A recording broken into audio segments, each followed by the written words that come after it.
How do I feel? I'm still feeling a bit heartbroken. I got my flower crown on.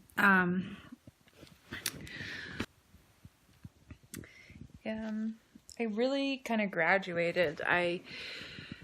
My other one I got rid of, and then with this one I just went today and to Michael's, and I got some flowers and some wire, and I just put it together pretty easily. So you can do the same if you know, you're needing a little bit of extra sort of divine feminine in your life.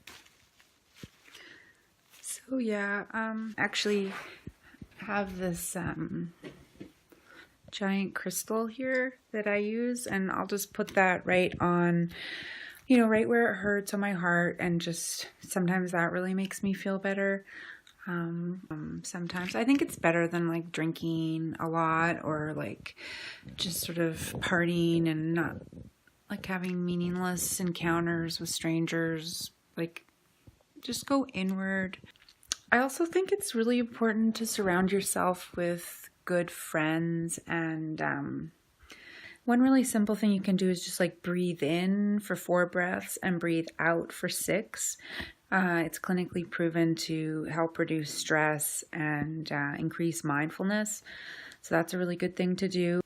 Try to eat really well, like eat really good foods, and do yoga, and take good care of yourself.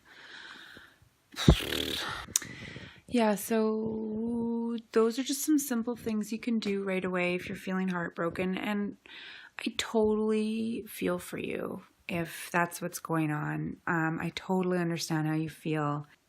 Try to just, you know, feel it, because it is a really sad thing, and it's grief, and it's natural, and let yourself go through it, because then you'll be open and available to love again someday, and you won't be like carrying around this, like, you know, these old kind of outmoded things that aren't relevant. So yeah, just know it's a really rich time, and it's a time to get in touch with yourself and love yourself and create your life, because it can be a tremendous time of personal development to you know, to go through heartbreak. So anyway, yeah, my heart goes out to you if you're feeling heartbroken, and yeah, take care of yourself and just do the next right thing. You're unstoppable. Okay, bye.